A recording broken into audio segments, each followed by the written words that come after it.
Warning. This podcast is solely based on smut books.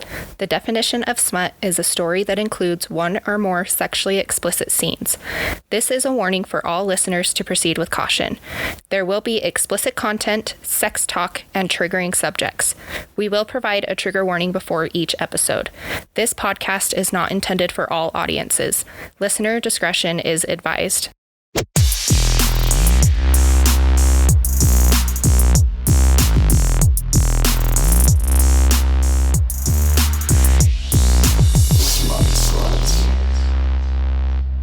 Hey, Smut Sluts. We're your hosts. I'm Tisha. And I'm Corey, and welcome back to our podcast.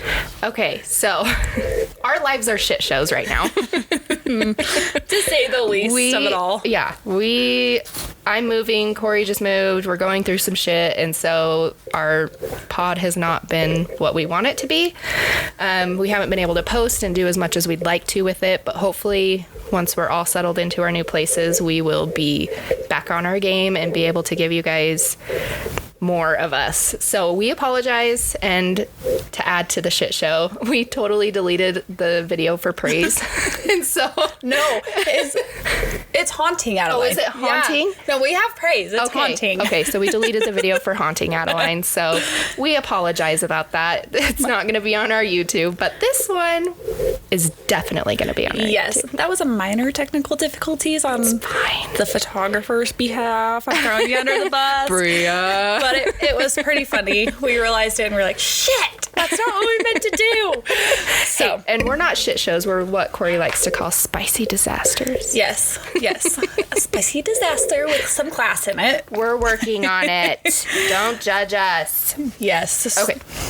So today we are going to be continuing the cat and mouse duet by doing Confronting Adeline by H.G. Carlton. It's a dark romance. Yes, it's got horror in it, contemporary romance, enemies to lovers, the stalker romance. This one's more of, I would say, like a hunting romance, which it's in the name of it. It's quite rough. Dark. Yes. This one, I went into this one. I read these first, and I remember I finished the first one right before the second one came out. Luckily, the second one had come out by the time I got to it, or else I would have been shitting my pants. Like, I would have been freaking the fuck out. I stayed up until 4 a.m.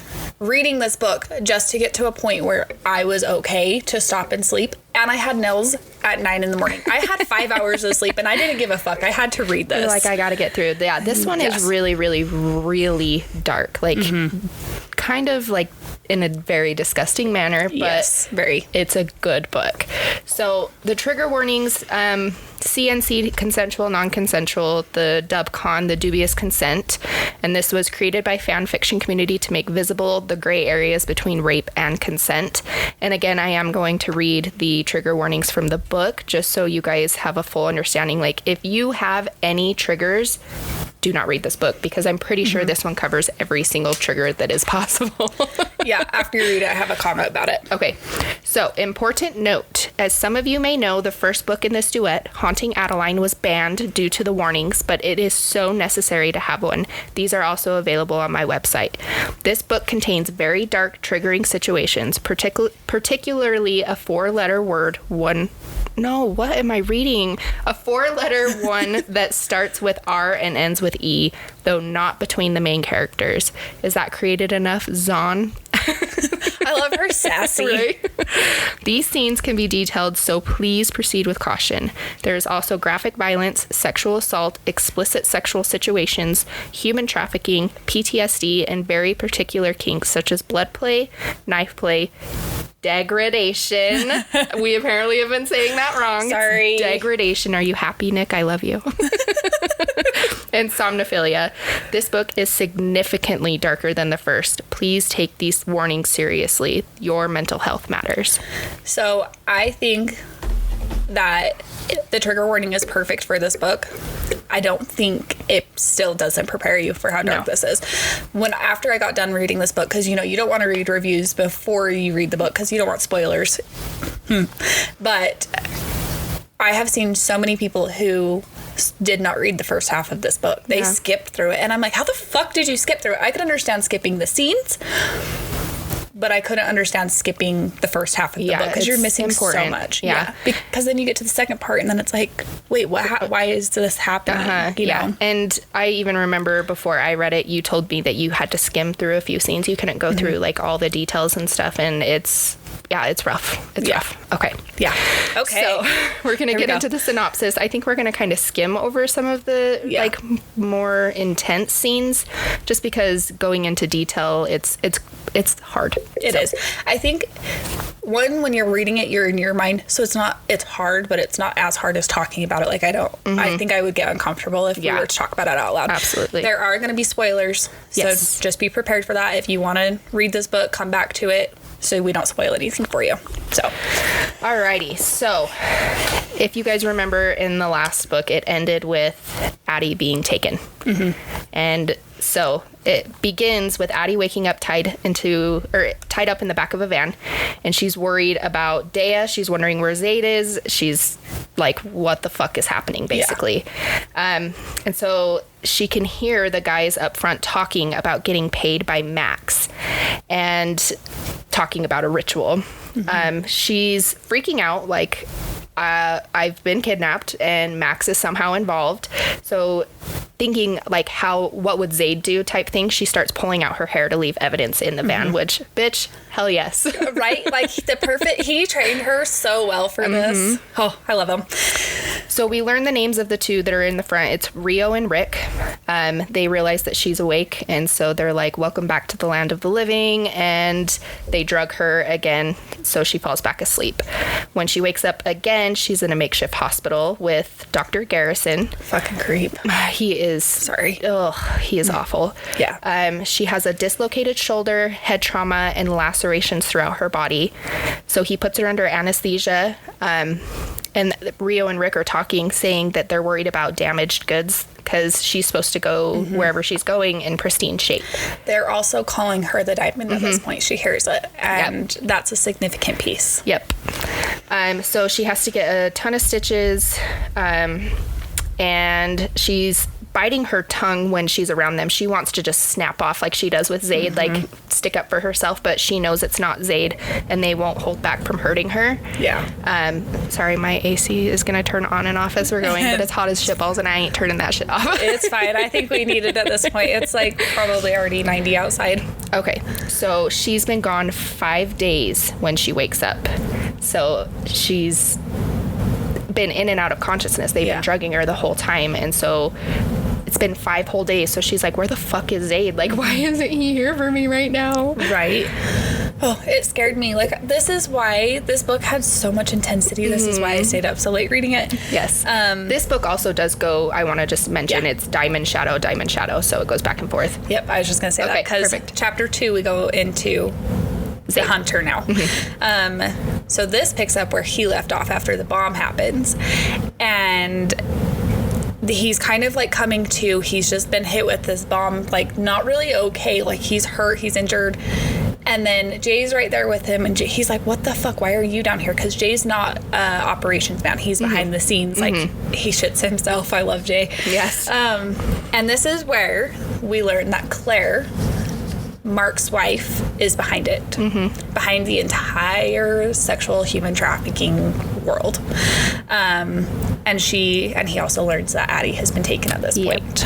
And when Zade sees black, when he goes into that mindset, there is no stopping him. And so Jay is like, Zade, chill out. Zade, you need to calm down, breathe. Like, yeah, which it doesn't help because Claire's sitting there saying she's going to be taking Addie to the sickest, darkest person that she's gonna sell her for top dollar.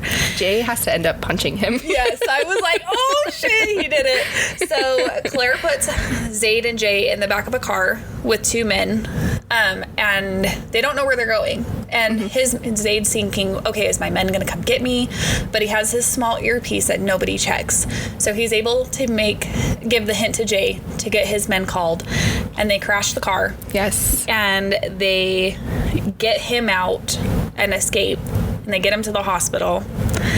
And this is my favorite. Like, he wakes up in the hospital and gets so mad He stands up with the fucking bed attached to him. Like, this man's a beast. He's like a full-grown Hulk. Like, he is seriously the Hulk. Yeah, and the nurses are like, oh shit. And one nurse I remember was like, okay, you need to calm down. You obviously need to do something, but it's not going to help if you get arrested. So he calms down and they go back.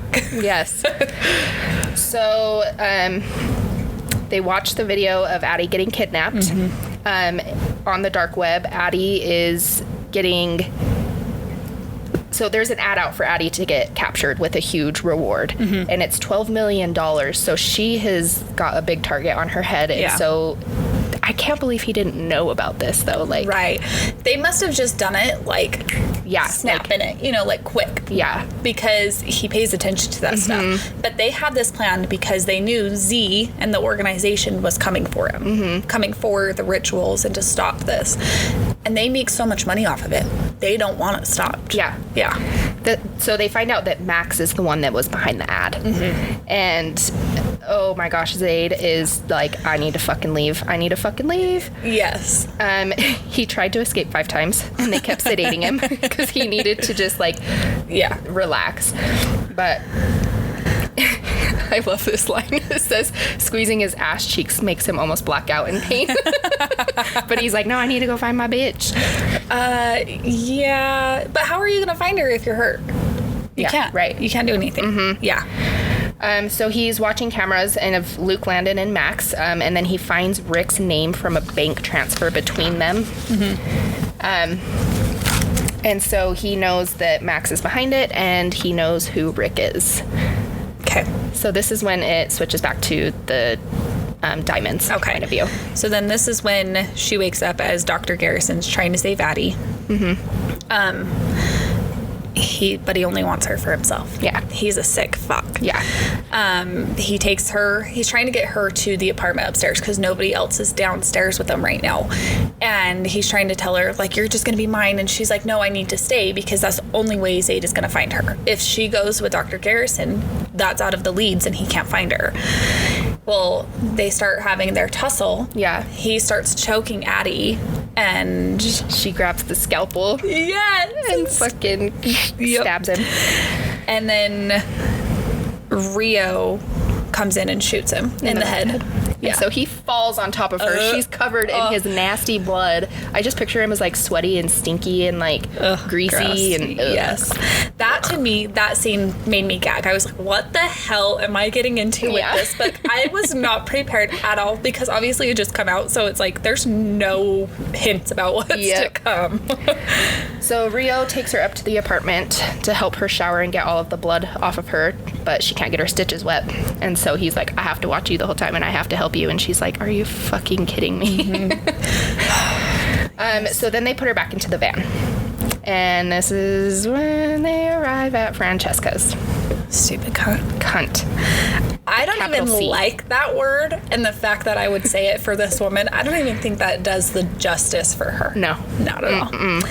Okay, so then we go back to the hunter at this point. Or does it go into more? It goes into more. Okay, I'll let you go because I don't have my notes on that part. Okay, so it's an older house. It's dirty and musty. Ugh. There's drugs and alcohol everywhere. There's men everywhere. There's a pool of blood on the table. She's taking in her surroundings, and a guy walks in with a girl slung over his shoulders. She had tried to escape, and so they had put chains in her room. And when she lifts her head to look at Addie, like the new arrival, she smiles. And at this point, you know, like, this bitch is crazy. Oh, like, yeah, she's fucked up crazy. And it just gets more. So Addie notices that they switched cars to lose Zade. So the van that they had originally taken her to the hospital in, they had switched so they could stay hidden. So Rhea takes her up to her room, and she learns that Max is the one that put her there. And so he's outed in all points of view at this point. So everyone knows that Max is a fucking shithead. So she starts asking Rio a bunch of questions and finds out that Rio works for the society, but he answers to Francesca now. I don't like this person. I know. I don't like her. So this is when it switches back to the hunter. Okay. So Addie is still missing at this point, obviously. Zade just got out of the hospital. He knows that Max sold him, so he's going to him now. He goes to Max and is asking, where is Addie? And Max is like, I don't know. I just transferred the money and that was it. Like, I got my money out of it. They did it. And he's like, well, why the fuck did you do that? Because we had a deal. Yeah. And he's like, well, you killed my father. I didn't kill your fucking dad. Did you even check it? Yeah. And he was like, no. Okay. He's like, okay, well, you can't do this shit without fucking fact-checking. Right. And then he's like, did you open your fucking mouth to anybody? And Max just goes silent. He's like, yeah, that's what I thought. So they set Max up for this. Yes. Right before he goes, though, is when he carves the rose into his chest. That's right. So he breaks a mirror and he literally carves a rose into his chest. Because he's beating himself up. Love Zade. I love him. Me too. So then Zade ends up killing Max. Like, tortures him. Yeah. He would, like, kill him and bring him back and then kill him and bring him back. And he gives him Rio's name before he kills him. And then he finds out that they took Dea's phone. Yep. And he was so consumed by Addie, he hadn't even thought to check on Dea. No. And this is when he's like, oh shit, Dea's missing. Yep. So he goes to save Dea. And we find out that she's being held by one of the friends, Luke. And he cuts Max's dick off. He shoves it in his mouth and cauterizes the wound. So he stays alive. And then he goes to Luke's house. It's so bad. So Max is just sitting with his dick in his mouth waiting for Zade to get back. Why are we laughing? We're so fucked up. Because he deserves it. For what she is about to go through, he deserves every part of pain that he feels. Absolutely. Like, you just fucked up by crossing Zade. 100%. And not only crossing Zade, but touching his woman. And putting her in danger. You fucked up. You deal with the consequences. Nobody touches Addie except Zade. Yeah. He's the only one that gets the non-consensual, consensual. I'm surprised she could touch herself. Right? No. As long as he can watch, he's good. Okay, so he goes to Luke's house, and Dea is tied up to a chair with her mouth duct tape. He shoots Luke in the leg and unties Dea. She's like, thank you so much. Where's Addie, And he says that he doesn't know where she is, and he beats Luke to a pulp, tortures him, and then lets Dea have the honors of stabbing Luke in the throat. She deserves it because she was also raped by him and held up and set up, and now her best friend's missing. Yep. So, fuck yeah, would I want to stab somebody? Hell yeah, I would stab somebody. Stabby mix, stab, stab. He must be emo. No, really, like, she had every right to feel that way. Yeah, 100%. For sure. Okay, now we go back to the dine-in. Yes. So this is where Addie meets Francesca. Ugh. Yeah. And she's looking over Addie and is fucking pissed because now she can't put her pretty much on the market at this point. She has to let her heal properly. She's damaged goods. She has to be, 6 weeks, I think, I think or it's something. 4 to 6 weeks to go. And so she's pissed because she's bruises, she has stitches, and this is where she tells Addie she is the madame and she is to be addressed as this. And then they make Rio tattoo her and also put a tracking device in her. Yep. And then he drugs Addie. She goes to sleep. She wakes up and hears and sees eyes through the wall. And I will tell you, this creeped me the fuck out. Like, I was on the edge of my seat reading this. Like, I was like, who is it? I feel what like the fuck? Right? Is it Zade? I felt like I was reading a horror movie. And in a sense, you are, you know? It was like she was back in Parsons. Yes. Like, oh my God. But she also finds a journal from one of the previous girls in the house and her notes in it. And this is where she decides she's going to start doing that. Somebody comes and gets her. She's the girls that was being carried when they first walked in, sneaks up on her. Okay. Rio tells her to get ready, and the creepy girl is like, can I braid your hair? And we learn that her name is Sydney. Yes. Okay. Ugh. And this is where they're going to be meeting in the pretty room. Yes, I fucking hate this scene. So they go to the pretty room, and one of the other girls has a mole on her face. And Francesca's like, I told you to take fucking care of it. You don't look pretty with that on your face. Yeah, because it's like growing hair in it or something. So she has Rocco come in the room, and they're threatening to cut it off her face. And Addie speaks up because Addie's like, well, you're just going to make her uglier by doing that. And this gets Addie raped. And this scene, this is where I went, what the fuck am I reading? because I knew it was going to be dark, obviously. But I think you don't understand how hard a rape scene is, depending on the author. And this is not light. This was not an easy book. The first half of this book is really hard because that's not the first scene. Yeah. Oh, no, not at all. Yeah. And the whole time that Rocco is doing that, Sydney's laughing. I fucking hate Sydney. I hate her too. She is seriously a psycho bitch. And once we get to the part later down, it makes sense. You know what I mean? Of why she is the way she is. Yeah. So I do want to commend Addie, though, because she just went through something extremely traumatic, but she gets up and she fucking punches Rocco in the face. And I was like, yes, bitch. And instead of Francesca, like, slapping her or drugging her or, like, punishing her, she just takes her into the room. Well, she does slap her, but she yells at her. And she's like, you can't do that kind of shit. But she actually makes Rocco back off. Or if it was, like, another girl, she would let Rocco do whatever he wanted to them. And so at this point, you're like, okay, so Addie's, like, why is she getting, like, better treatment than the other girls? Like, obviously, she's really important in this house. She's worth lots of money. Lots of money. Like, Addie's hot is, like, how I read her is she is the rarest of the rare. You know what I mean? And not saying the other girls in the house didn't sound pretty from the attributes that were given to us from the book. Yeah. But she's like a model type hot in the way that she's it was perceived. Snack. Yeah, in Bria's words.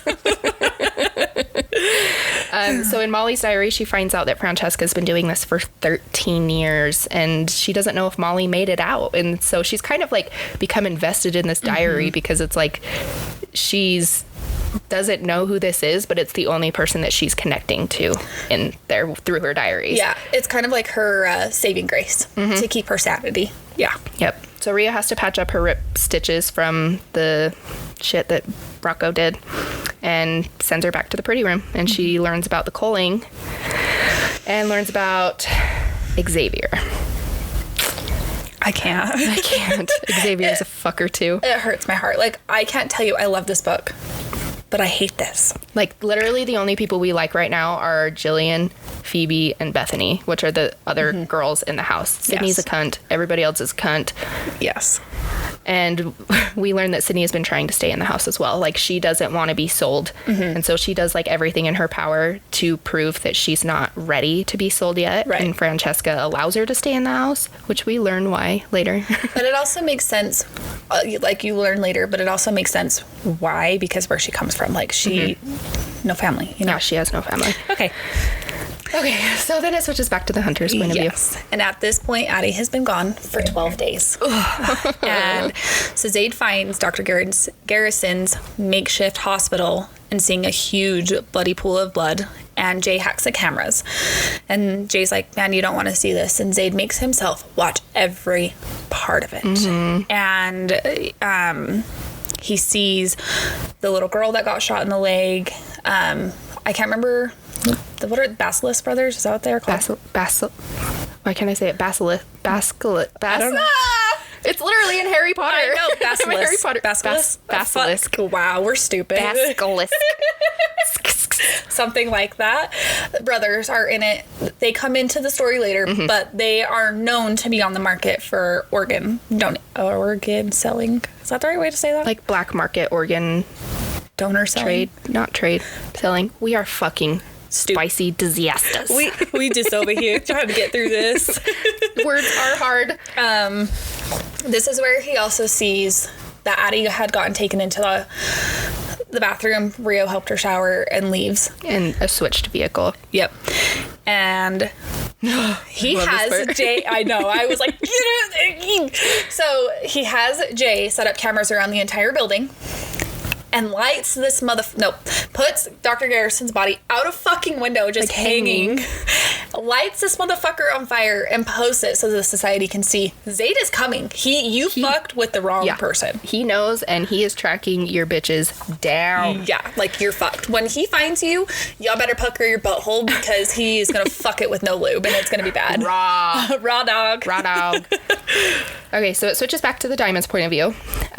Sydney is jealous of Addie. She wants to be the golden child. And so she starts doing shit around the house to try to get Addie in trouble. And one of the things she does is breaks one of Francesca's heels. and frames Addie for it. And oh my God, I don't even want to say this part. Let's just say it's probably one of the roughest scenes. I couldn't read this scene. I skipped over after you read what happens to her. So Francesca gets mad and puts the heel of that shoe in a disclosed place. Ugh. And then right after, Addie is gangbang raped by Rocco's friends. And to me, like, I couldn't even read it. Like, I just had to move past it. And luckily, the gangbang didn't go into detail. She just wrote that in her journal. At this point, she is journaling. Yeah. That part was the hardest for me, I think. It was so disgusting. You know, there were things that, like, happened later, which I'll explain when we talk about them. But I think I'm such an empathetic person that I put myself in her shoes. And I think that's why this was so hard, because I put myself in the feelings of that. You know what I mean? You can imagine the pain this woman is going through. Absolutely. And I think that's why this is, yeah. It's so disgusting. And the sad thing is I think we mentioned this in the haunting episode, is that she talked to actual, like, sex trafficking, like, survivors and stuff. And so some of the shit that she's writing has happened. Yeah. I've read more onto it. She didn't take their story, so I want to clarify this. Okay. She did not take somebody's story because that's their sexual assault. That's something you don't cross over with somebody. Absolutely. She created her own stories, but learned the feelings they went through, learned a lot of the traumatic experiences that did happen. And I think for this book, it really opened my eyes to sex trafficking. Because you've watched Taken, you've watched, you know, the shows where it does happen, and it does happen in real life. We know this. But we don't know what happens. I don't think... Why would you want to educate yourself on what happens in the house? Because it's so disgusting, and the people that make it out and then are able to just live a full life, like, holy shit. Like, good for you. Yeah, 100%. Like, what's her name? Elizabeth Smart. That wasn't sex trafficking, but being abducted for that long. Yeah. And, like, being who she is today. Like, I give her props. Yeah. Because she's out there being a spokesperson, and I think it's an amazing thing. Like, this just opened my eyes to so much more of the thought process, not even of what's in our world, but what it would entail to be a strong person to overcome it. Yeah. Ugh. Yeah. Okay. So the most fucked up scene happens, and it switches back to the hunter. He finds the basilisk. I think we're just going to struggle with this. The B brothers. There we go. That's their names now. Get right. So he finds the guy that he saw in the video that brought the 5-year-old in. This is when we find out they're organ traffickers. I wrote it down. That's the word. There we go. We just had to keep reading, guys. And that they're not bad people. No. They are good people. And so he finds an old woman's house that they frequent often, and he goes to her house because he can't find a location on where they live. And it's Teresa and Mama T. He confides in her about Addie, and she, at first she's like, get the fuck out of my house, who are you, you know? And then he's like, I really need to talk to the boys. And so she calls them over, and they when they show up, they make a plan to meet up and talk. And so, because they had something to go do, so they couldn't do it right then and there. And I don't think that they wanted to do it in front of Mama T. No. And so they're like, okay, meet us here in this time. They wrote it on a receipt, and it had fucking hemorrhoid cream, and he was like, I don't want to know about Mama T's hemorrhoids. And I laughed so hard. Like, there was just so much good banter still through it, you know? I feel like it needed to be. You had to have the equal parts of it, because on the Diamond side, you get the fucked up. And on his side, you got to have his sense of humor and, like, the, oh, shit. Yeah. So. Oh, my gosh, we lost a light. Light down. Light down. Okay, so, it's the culling night. This one, let's just put it this way. I don't know how much detail we want to go into it. It's pretty much the fucking Hunger Games for sex trafficking. If they catch you, you die. And it's to put out the weakest. Yep, because you need to be strong in the sex trafficking trade. So there are a few points that I think we need to hit on with the culling night. So the men use bow and arrows, and they have night vision. The girls don't have night vision. Nope. So they just have to run through this forest, and the goal is to get to the finish line without being captured.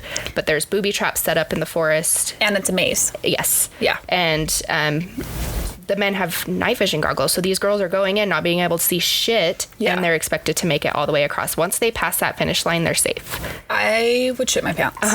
I don't know how they do this. I mean, obviously, you're life or death, so... It's terrifying, but as Addie's running and hiding, she sees Phoebe, and Phoebe's like, I'm going with you, and Addie's like, motherfucker, but she can't tell her no, they're both running for their lives. And correct me if I'm wrong, but I believe Phoebe's younger. Like, yes. Phoebe's like probably 17 to 20-ish. Yeah, she's a young girl. So essentially, Phoebe sacrifices herself for Addie because Ben captures her So Ben captures her, but Addie was about to be captured as well. And so Phoebe takes it upon herself to basically sacrifice herself so Addie can run and get away. But Ben ends up stepping into a trap, and Phoebe grabs one of his bows and kills him. Fucking A, dude. I was cheering for her. I know, but holy fuck, that's the wrong place to do something like that, because what is going to happen to her? Yep. So Addie makes it out of the maze, and this is where she finds the train tracks. At this point, she kind of wants to look around, but she knows she needs to get back before they find her, because that's going to look way worse and she's going to get punished. Yep. So she makes it back, and somebody is carrying Bethany and Phoebe on their backs.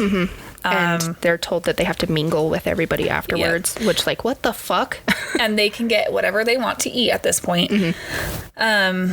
She's like, how about McDonald's? Right. Who the fuck wants McDonald's after that? Like, don't get me wrong, I love McDonald's, but really? Give me a steak and lobster. Right? Give me something like high class, make me feel like I just fucking won my life over this shit. Like you really fucking did. Yeah, right? And they have to wear tiny ass corsets with like dresses with their ass. Pretty much 90s. Yeah, but with her stitches too, it's like, that's fucking mean. Yeah. Yeah, and this is where we kind of get a taste for Xavier a little bit. We get to meet him. He becomes more a prominent part of Addie's story. Yeah. Then it switches back to Shadow. Oh, baby Z. Daddy Z. Yeah, I'm like, baby, not baby. fuck That's that, weird. Daddy Z. Daddy Z. Okay, so he meets up with the B brothers, because fuck that word, and he wants help getting knowledge into the skin trade. So Zade gives him like an IOU to help him out, because he's like, this is my situation, and I need to get my girl back. So what is happening? Oh, okay. So this is when we learn that their trade is assisted suicides. It's not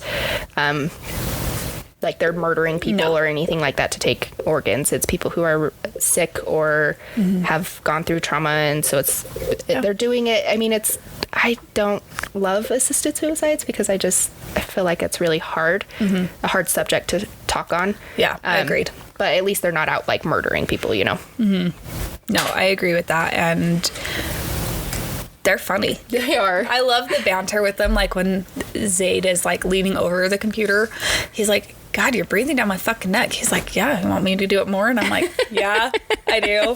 Please. Okay. And then I'm going back to the diamond now. Okay. So after the culling, the girls, like you said, have to mingle. And Xavier goes to Addie, letting her know that this has been a tradition for centuries. Ugh. This is not new. No. And he gets touchy. But Rio steps in. And Rio, you have this love-hate relationship with him. It's like, you fucking hate him because he's part of the reason that Addie's there, but you love him because in a way he's Addie's protector. Yeah. The best he can be, you know? He can't step in, which we later find out why. And he calls her Princessa. Yes, I love it. I do too. Did you ever watch Good Girls? No, I need to. But do you know who I'm talking about? Rio, like the main character. Yes. That's who I picture for him. Okay, I could see that. He's a good-looking man. So he comes and saves Addie from Xavier and says, okay, we need to go change your stitches. It's time. He orders him to the red room, saying, you're wanted in that room. I need to clean her stitches. Ugh. And so they go and change Addie's stitches, or the bandages and stuff, and Rio tells Addie that they're holding his little sister over his head at another grooming house, and he can't do anything about it. Yeah. So she won't be sold if he helps the society. Yeah. So he's not in it for the money or anything like that. He's in it because he loves his sister and he wants her to be not sold into sex trafficking, you know? Right. Oh, okay, so this is when they go into the red room. Yep. And Francesca tells the girls that they will be ending Bethany and Phoebe's life and digging their grave.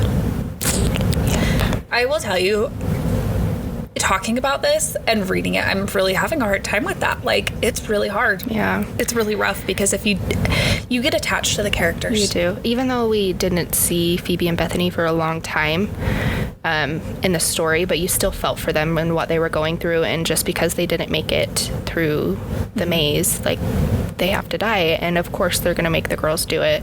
So they're gonna do like a stoning to death, and Sydney is just like ecstatic, and so Fucking twat. Addie fucking knocks the bitch out. I was like, because through this whole thing, I cannot stand Sydney at all. Yeah. At all. So the way that they are supposed to kill them is a stoning to death, but Addie was like, fuck that, I'm giving Bethany and Phoebe a quick death. And so she picks up a stick or a branch and she stabs it into her jugular. Can I tell you I cried? Ah, me too. I really cried at this part because it's terrible. Yep. And Addie just sits there and holds her while she takes her last breath and just tells her that she loves her and that she's amazing and it's okay to let go, and just comforting her in that last moment. And so it's just like the trauma that you would be going through all of this. Like, yeah. PTSD for days. So here we are, 2 months later. And I was shocked that it was 2 months. I'm like, how did it take Zade? Zade, get on it. Fuck, bro. This is where we really get into Xavier. He assaults Addie. He visits once a week. He is a person that likes blood play, and he cuts Addie while raping her and like sticks his fingers in it. And he also makes her come. And she will only cry out to God, which she's thinking about Zade at it. And I have to be honest, I didn't know when somebody was getting raped that somebody could make you come. Yeah. Like, you don't think about it, but I never thought that, and it really disgusted me. Yeah. It's like your body is almost like a traitor, you know what I mean? Like, yeah, but I mean, like, you can't help yourself with what's happening because it's stimulation, whether you want it or not. Yeah. But I think that's what hurt me the most of this, because that's something, to me, sex isn't just something you do with somebody. Yeah. You know what I mean? There has to be meaning. For me, connection. It does. Yeah. And just to be put in a position, because when you're in a book, you're in their head. You're that person. And that was hard. That shocked me really bad. Yeah. So every time she visits Xavier, she always comes back cut up, and Rio is always there to help take care of her wounds. And they kind of find solace in one another. They start kind of developing this really weird, like, friendship. They form what's called a trauma bond. Yeah, 100%. Yep. And Jillian and Gloria were sold. So in the house, it's just Addie and Sydney now. There's nobody else. Poor Addie. And Claire shows up at the house. Yep. It's 1 week before Addie's supposed to be sold, and this is the first time she's seen Claire. And I don't even think she knows that it's Claire at this point. She doesn't know, because Francesca says Claire is coming, and she looks to them and she's like, who's Claire? And then it goes to Zade. Yeah. So this part with Zade, Oh my god. I was in love with this scene. So Zade goes to an auction, and watching Taken, that's the only thing I can refer to. Yeah. It's like the same thing as the auction house. You know, you have your windows where there's a girl standing there and they're bidding on them. And how fucking disgusting. Right. But if you can't get a chick willingly on your dick, you should not be having any sex. Nobody should force any woman, child, men, anybody. No, nobody. No human to do this. Human or animal, that's disgusting. Like, if you're into that. You took it there. You did it. So he goes in and he buys all the girls, which later he's just going to have all the money transferred back into his account.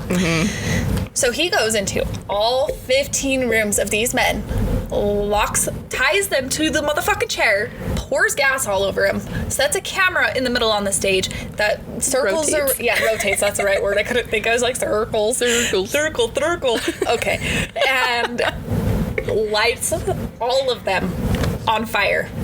And I was so ecstatic. And they're all looking at each other through all the rooms, and oh my God. Fuck you, society, because I'm coming for you. And so he is able to get all of the girls out, and they're safe, you know? It's fucking awesome. So he gets info from the saved girls. He's asking them questions like, where were you? Where are you from? And so the girls that were from the area that Addie was from, he was like, have you seen this girl in the house? And one girl recognizes Addie, and it's Jillian. And then that's when we learn that Gloria's there too. Yep. And so it's like 2 of the girls that were in the house with her, and they can tell him like, she's alive, you know? Yeah. And give him more details to lead him to her. So now we finally have the lead. Now we're finally getting somewhere to where he can save her. Because before this, he had no leads. Because they didn't let her leave the house. So she's like impossible to track. Because they knew he was coming. Yeah.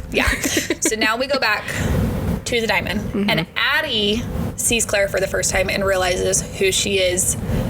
And her first impressions of her were completely wrong. She was not the quiet, battered wife. She's the fucking cunt, bitch, whore that's behind it all. Yep. I was trying to get words out, but I couldn't because she's a conniving bitch. Yeah. So she tells her that Zade is causing trouble, and he saved Gloria and Jillian. I keep wanting to say Julian. It's Jillian. And this is when she tells her that she's not being auctioned. It's going to be a direct sale because it's too risky to move her. Yep. And it's to Xavier. And she has 3 days. Yep. Later in the night, Addie is awoken by Sydney on top of her, telling her she knows her plan to escape, and she's going to tell. And Addie loses her shit. Her and Sydney get into a tussle, and she grabs a pen and stabs Sydney in the eye with it. In the eye? Right? I can't remember if it was the neck or the eye. One of the fucking stabs two. Her. Kills her. And Rio walks in and says, what the fuck did you do? Yep. And then she's like, if you help me escape, I will promise you I will make Zade get your sister out of the trade. Yeah. And so he said, okay. And he distracts the bodyguards over here. Yeah. She goes and gets water bottles, granola bars, gets herself ready because she doesn't know where she's going to go. She doesn't know how long she's going to be out there. And as she's walking out the door, one of Rocco's friends is passed out on the couch. She's like dropping water bottles and shit too. I'm like, honey, get your shit together, woman. Get the fuck out. And he wakes up and tells her to come bend over, and he's gonna rape her.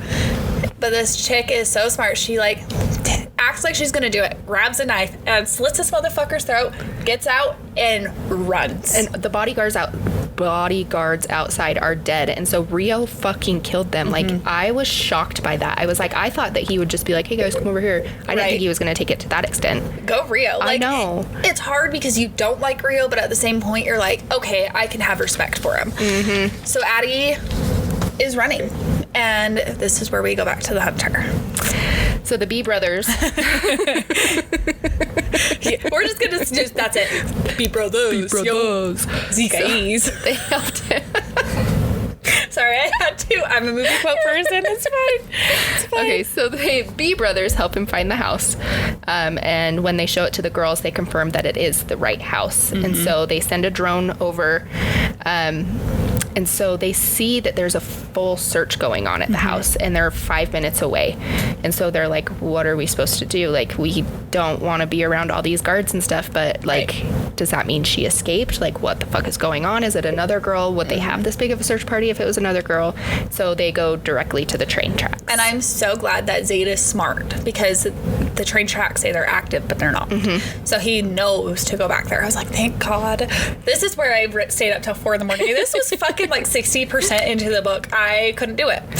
Okay. Yeah, and that's something to mention is like, we're running through this, but this is seriously more than half of the book, like all of this. So that's how much details we're skipping over and how gruesome it gets. Yeah. Okay, so it goes back to the diamond, and Addie gets into a tanker on the train. She runs over and drops herself in, and oh my God, this part, I literally was bawling. I know.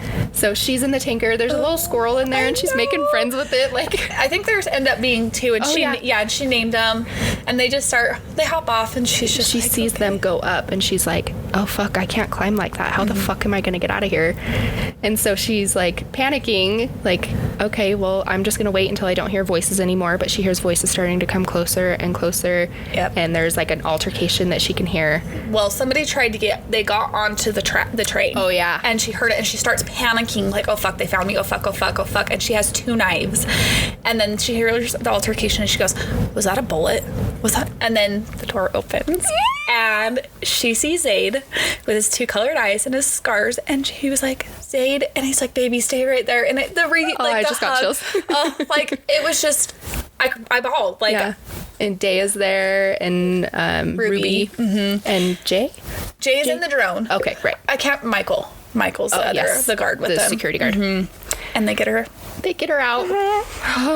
Finally. I seriously just couldn't believe how long it took in this book. I mean, obviously, we had to go through the story to build the climax of it and about what's to happen now, but... Yes. So Rocco and Francesca escape, and they go into hiding because they're pussies. Say. So they take Addie to a doctor's house to have her checked over. She immediately tells him, like, hey, we need to save Rio's sister. I promised him. He is the one that helped me get out. Like, I promised him. And so they end up saving her. And Addie's just super withdrawn. She's...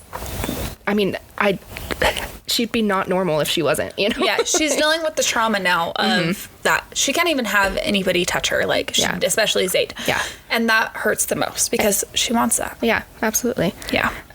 So that after she gets checked out and taken care of, they go back to Parsons Manor, and she asks Zade to take her to the clinic. She finds out that she has chlamydia from one of the dirty bastards. I will tell you, I loved Zade in this scene. Yeah. Because this is where he was like, this is awkward if you... Oh, maybe. Nope. I don't know what happened. Nope. Wrong one. Sorry, guys. Technical difficulties. But this is where she's like, it's awkward, so I need you to take me. And he's like, baby, nothing's awkward between us. I'll pluck a hair from your butthole or an ingrown hair off your vagina. She's like, how much shit did you see on the cameras? And I laughed because I'm like, you just love him, but it's awkward, but you love him. Yes, you know, the banter is so good. Yes. So she feels disgusting. Like, she feels like Zade is going to leave her, and that everything that's happened to her has made her unlovable, and she's just in her head about it nonstop. And I'm just like, it's so sad. So Zade can tell that she needs something good, and so he takes her to the house where he brings all the girls that he's rescued that don't have a place to go. She's reunited with Jillian and Gloria. I bawled. I know. And then she gets to meet Rio's sister, and there's so much that I highlighted in this scene because it just shows what a good person Zade is. Right. Like, even though he's a hard ass, he's a murderer, a stalker, he likes blood play and gun play and all the things, he's genuinely a good person. Yep.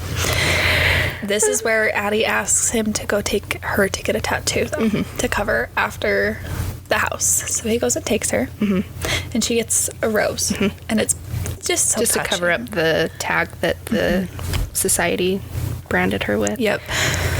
And we learn at that point too that that Rio was being raped by Francesca. Yep. What she had held over his head, keeping her there, and that he was being abused. Yeah, he might have been a bodyguard for the society and blah blah blah, but he was also being abused.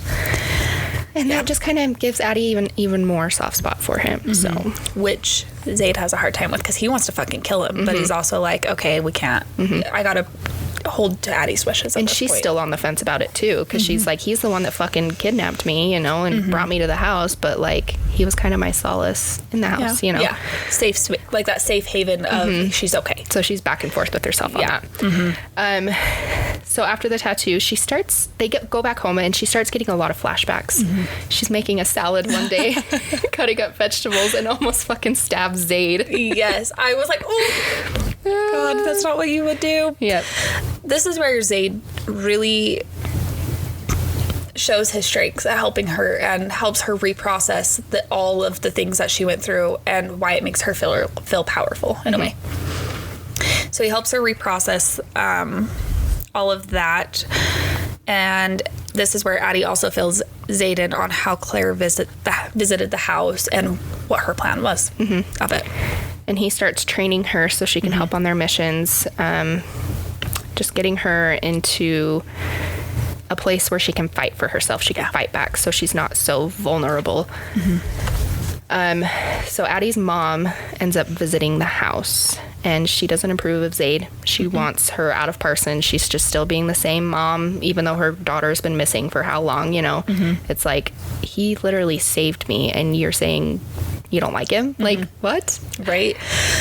This is also where, after their heart-to-heart, Zade comes back, and Dea and Addie are there, and he brings Sibby back. And you know what? In the first book, I was not a fan of Sibby at all. The second book, she totally redeemed herself, and I love Sibby. So she escaped a psych ward. Which she needed. And he felt like he had to help her because she helped him by taking the blame for the killings of the... I forgot his name. Mark. Yep. The senators. Yep, the senators. We'll just say that. So Sibby also helps starting to train Addie because she's quick and smaller, so she's easier to fight with. Yes. Because Zade's a big bitch. And the man's touch. Anytime Zade touched her, Addie freaked out. So he also got Sibby to help her, but to help Addie. Yeah, I love Zade. Me too. He's one book character, creepy motherfucker that I would straight fuck real quick. Like, hardcore. Anyways. Okay, so they come up with this plan to create a lawsuit against Claire to draw her out of hiding. And so their plan is Claire talks with her lawyer directly, and so they wanted to break into his office. His name's Jimmy.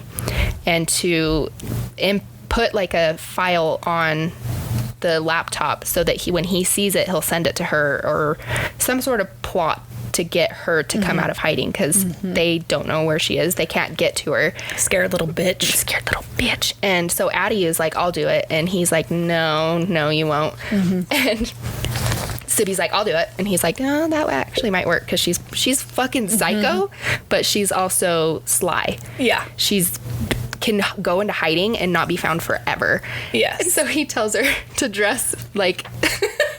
I love that. He's like, dress normal, natural, like, so you blend in. And she shows up in like a big puffy coat and like mittens. And they gave her money to go get it, and they didn't supervise it because they just thought she didn't know her size.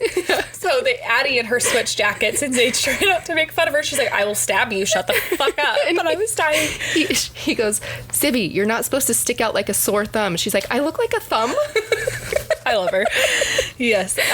So she goes up into the office, is able to successfully do it, but when she's coming down, somebody recognizes her because she's got a bunch of wanted posters out. Right. She's a psych ward. Yeah, she's psycho. I'm a psycho. So this gets into a police chase, and Addie is freaking the fuck out in the front seat. Sibby's like having an orgy in the back seat with her invisible henchman. I love her in the henchman. And Zade ends up evading the police. Yep. And this is where Zade goes to find Rick, who helped abduct Addie. Yep.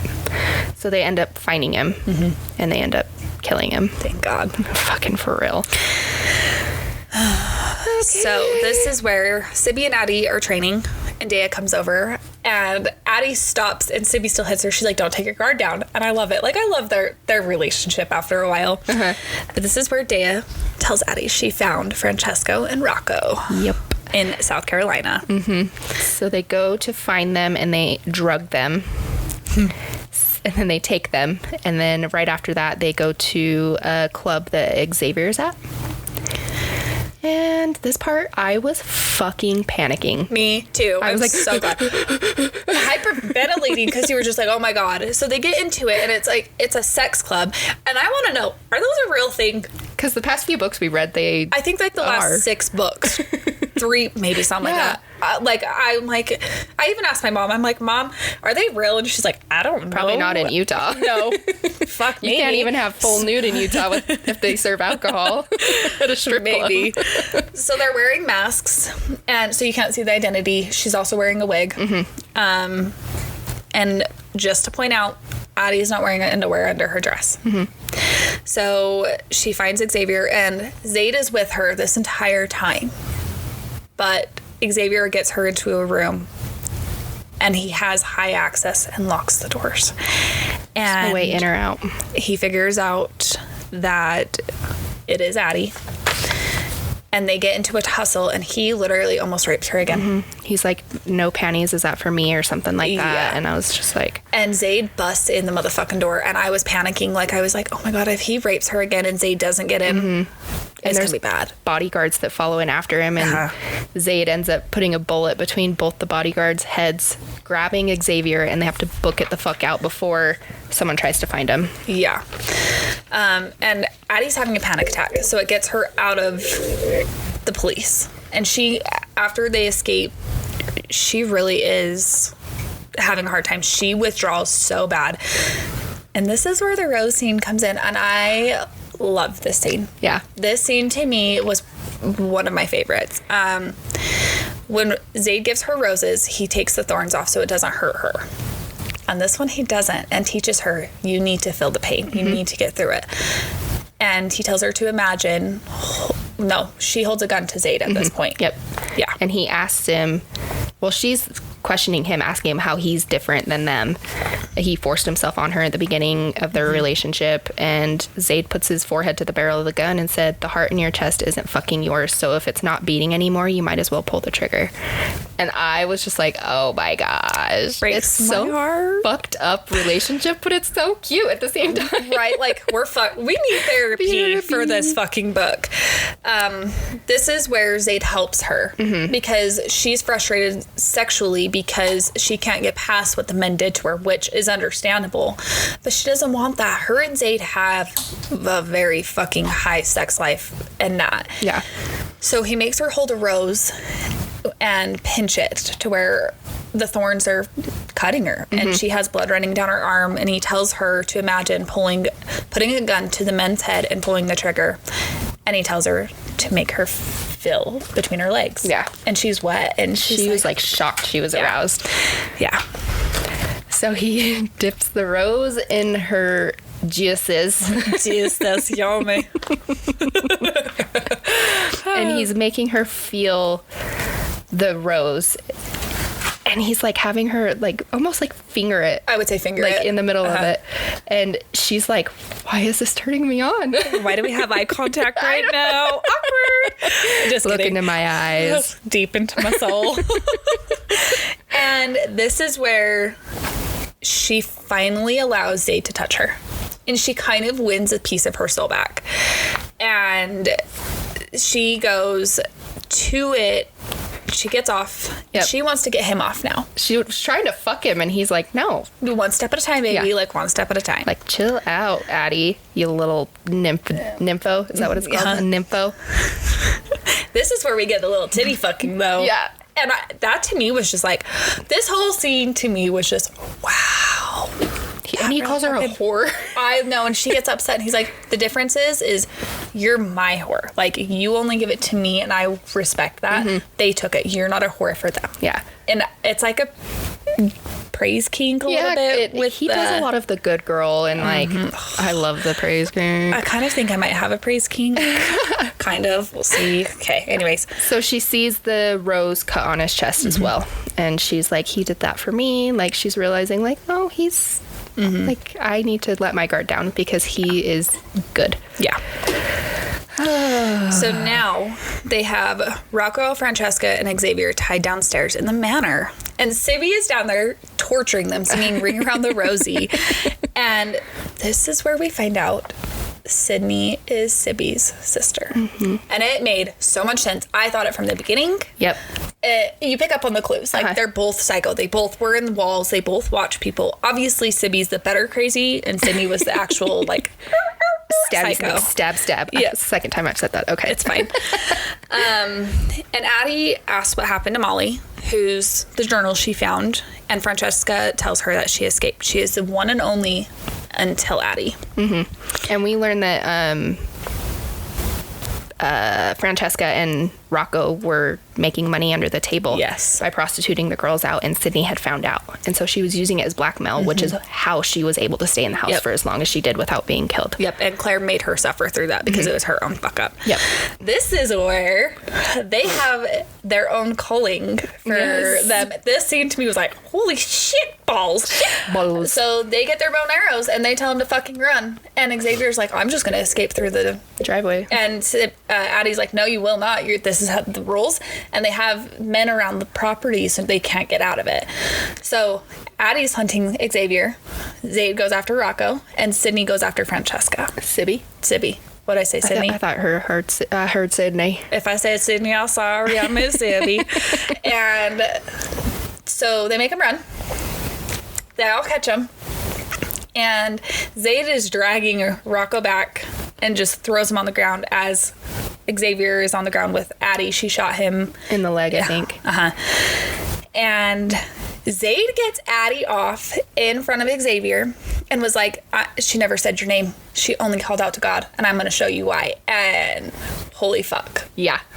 This chirped me like a motherfucker, and it shouldn't have because it's so wrong, but it's so right. You're right. Like, and he's like, I love when he does his God complex. He's like, when she says like, oh God, and he's like, that's right, you prayed to me, or you, oh my God. Yes. I was like, okay.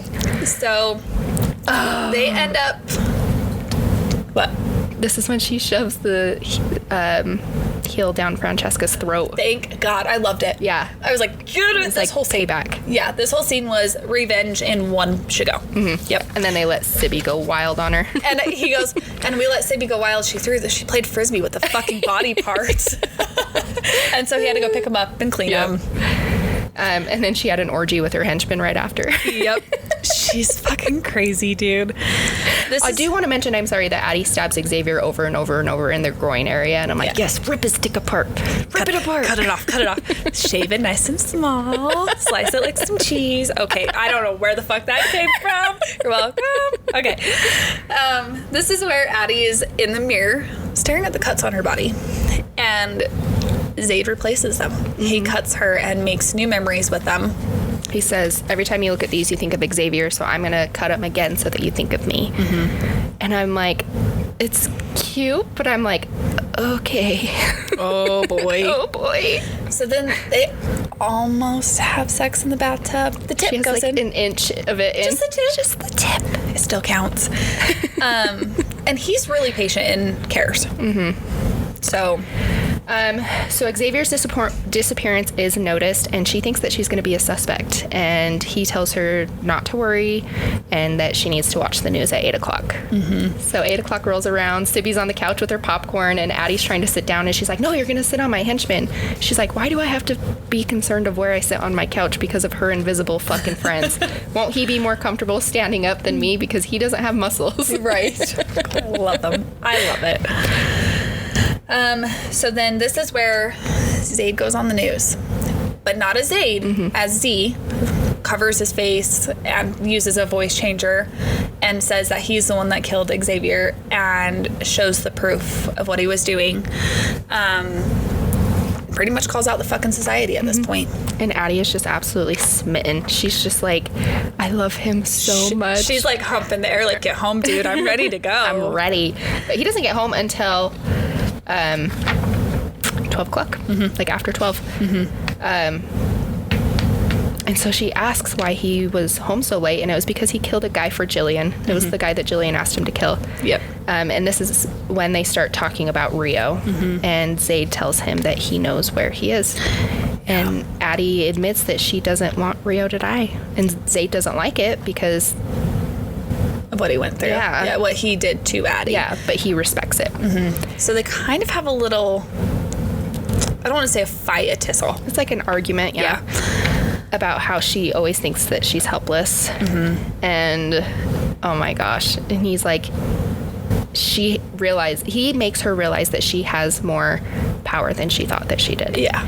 And it kind of like opened up, like she was blinded by like, woe is me, which I'm sorry, but I think she had every right to. Right. Agreed. No, agreed. But Zade was like, you literally hold all the power because that thing beating in your chest is the only thing that's keeping me alive. I love that. And I'm just like, okay. They seriously. Things get hot and heavy. So this is where the handcuffs come into play.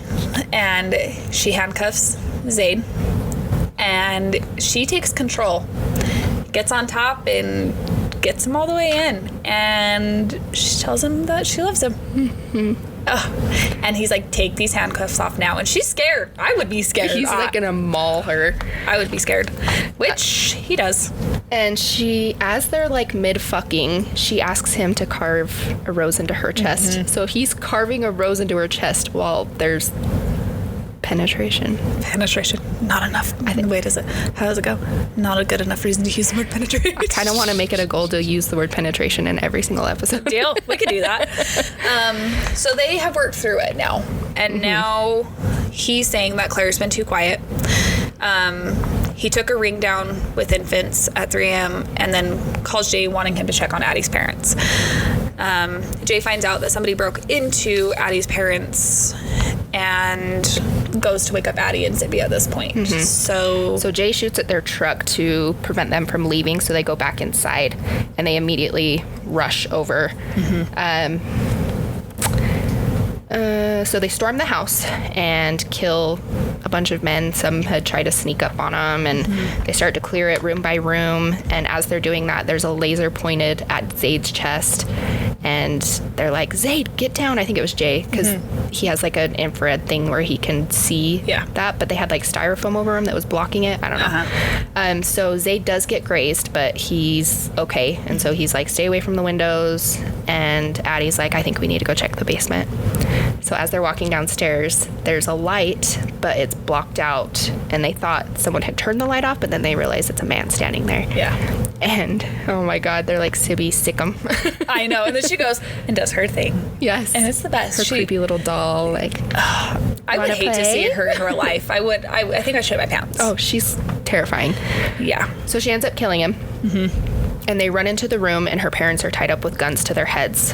They start threatening her parents' lives, and Addie puts a knife to her own throat, saying, if you kill them, I die too, and I know you can't have me dead. And Zade's like, fucking what the fuck, bitch? Right? Like, oh, this is not what I trained you to do. So they tell Zade and Sibby to drop their weapons, and Addie feels danger behind her, and there's a gun pressed to the back of her head, and he says, you forgot to check the attic. Oh, yeah. Somebody has the pen gun. It's Addie. Okay. So this is when she starts to grab it, and she fires the bullet, killing one of the guys, and this that scared me. Me too. It distracts the guy holding the gun against her head enough to where she can turn and knock the gun away. But as she's doing that, he starts shooting towards her feet, and the bullet starts ricocheting all over the room, and she hears a gasp. But at this point, there's so much going on that her, Zade, and Sibby have to kill off everybody else in the room. Right. So they end up killing all the bad guys, and this is when she looks at her parents. And sees that her mom was shot. So after they figure out her mom was shot, they get her in Zade's car and they rush her to Zade's doctor. As her dad is freaking out the whole fucking time. I hate her dad. Right? I have no respect for him. No. Like going off on Zade, and Zade was like, shut the fuck up or else I will shut you the fuck up now. And blaming Addie for it. And so they rush her into surgery. She's going to be okay. It was by her heart where she got shot, I believe. She's out for, I think, like a week at this point. So Zade and Addie go home. And Addie gets upset when Zade takes everything out on him and tells him to leave, that she realized she fucked up. Everything, goes chasing after him. They fuck in the woods. Oh my God. He like ties a belt around her neck to the tree and fucks her against this tree. And I'm just like, the part that got me with this is like when he gets on his knees and puts her legs over his shoulders and like goes to Chowtown. Some of the positions he puts her in makes me so uncomfortable. Oh, yeah. Okay. So they obviously work through it. I'm sorry, What? I have to say this part. Go. You scared me. I'm like, what happened? I forgot that I wrote this down. This part, I was like, Corey, what the fuck did you get me to read? Oh, what? What'd I do? They're fucking, and he's like, would this swollen with my child make you stay? And he's like pointing to her belly. Oh, yeah. And she's like, I have an IUD. And he's like, do you? You sleep heavily sometimes. And she's like, did this motherfucker take my IUD out while I was sleeping? And I'm like, okay, first of all, there's no fucking way because that shit hurts like a bitch. Right. But I'm like, what the fuck? And then he goes, I was just kidding. I didn't take out your IUD. When I get you pregnant, you'll know about it. And I was just like, love it. It's kind of like a breeder kink. I am kind of down with the breeding kink, dude. Like, I don't know why. It just does. It's like, okay. Okay, so then this is when they find the two men that Claire has been in contact with. Oh, okay. I was like, what the fuck? Okay, you jumped and I went, huh? Anyways, so yeah, Jay and Day are in the manor. Jay is scared of the ghost in the manor. I love it. He's like, I was taking a piss and I could feel it breathing down my neck. It's like, I thought it was going to give me a reach around. Yes.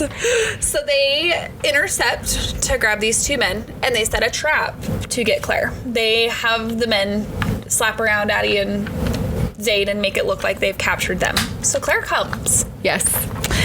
And they're waiting on her to get home, and Zade finds Addie by the cliffs. This is your favorite part, so I'm gonna let you just take this reign on this because I didn't find it as hot as you. Yeah. Okay, so they have to talk Claire into it, and Claire's flight is like, I think it was like 16 hours, so this is when they go home. And she's sitting at the cliffs, and he comes over, and like she's like on the brink of like, I don't know, I'm not gonna say jumping off, but she's like, if I just moved a little bit, I would fall to my death, you know? And Zade comes up and they end up fucking on the cliff, and her head is literally hanging off the cliff. And I don't know why, but I was just like, why is this scene so fucking hot right now? I think I don't know. It was a hot scene, but to you, like, you love that scene and I love like the rose scene, and we both like don't see eye to eye on it, but they're both hot. They both got some fucks in there. So after they fuck, they go back to the distillery, and Claire shows up. Yep. And Claire wants to fucking make a truce. Yeah. I'm like, you dumb bitch. Are you kidding? And the reasoning is because she wants to basically be in control of all human population. And Zade's like, you stupid. You stupid hoe, bitch. What? And he has the knowledge and like the power to make things that would make her successful. So Zade isn't about it, and all of a sudden a bunch of bombs go off near the wall, killing most of her guards, and Zade and his guards end up killing everybody else. And Claire is just like, what the fuck? But he gives Addie the honors, and she cuts her throat, and Zade pushes her into the fire. I loved it. I was like, wow. Yeah. I was like, yes. So then they're at the manor, and Addie's mom shows up finally because she can't get in contact with him, and with a caregiver named Craven. Her mom tells her that it wasn't her fault she got shot, and pretty much they mend their relationship. Well, Sibby comes downstairs and freezes and is like, what the fuck, Craven? Like, what are you doing here? And they know each other. And so then it skips forward to Addie getting a letter in the mail. From Mario. Yeah, it doesn't say it though until the very last page. It has the note. Yes, but she's just like, oh my gosh, like she's so emotional about it. And Addie's starting to have nightmares, and she'll say Xavier's name while she's sleeping, and Zade wakes her up with sex, and this is when the anal happens. And this is another one of my favorite. Anal. Who's anal? So while they're like, she's like, that thing is literally gonna rip me in half, first of all. Right. So while they're having sex in the booty butt, he proposes to her. And it doesn't give her a diamond. It's like a rose on her diamond with rubies. Yeah. And I love that he didn't give her a diamond, because I think that would have just fucked it all up on this one. But it was just so cute. She's like, did you tell me you love me because of the proposal or because of the anal? She's like, wait a minute, don't answer that. And they live happily ever after, according to that. Yeah. I do want to say she is writing Sibby's books.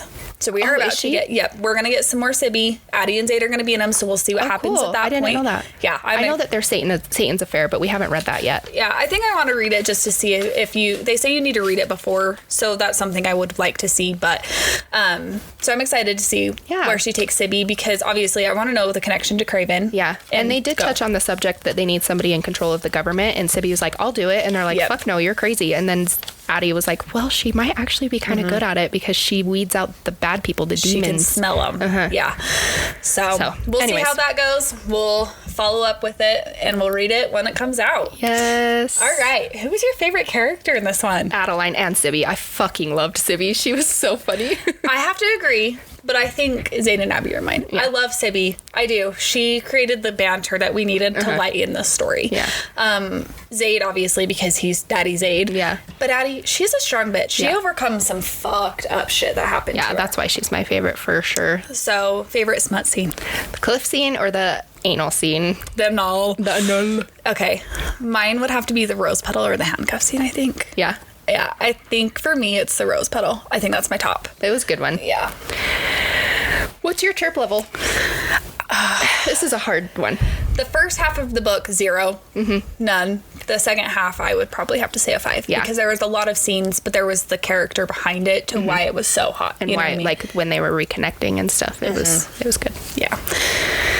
Would you recommend this book? I would, but you need to be careful. Yeah. Agreed. Like, very careful. I mean, it's a rough one. Would you? I think I would. I would say be prepared. I didn't have any warning going into this, so I would just say yes, just be prepared because it's dark. And we just barely covered half of it. We didn't even go into the details. So yeah. Alrighty, guys. So that's it for today's episode. We are going to be releasing our episodes bi-weekly. We will keep you updated for upcoming episodes on our Instagram and TikTok, so give us a follow at SmutSluts.BookPodcast. And next time we will be reviewing Sicko by Amo James. Also, we do have a YouTube channel. If you want to watch us interact while we record our episode, you can subscribe to our channel at SmutSluts.BookPodcast. It's all one word. Yep, and thank you guys so much for listening to today's episode. Keep it kiki, SmutSluts. We'll see you next time. SmutSluts.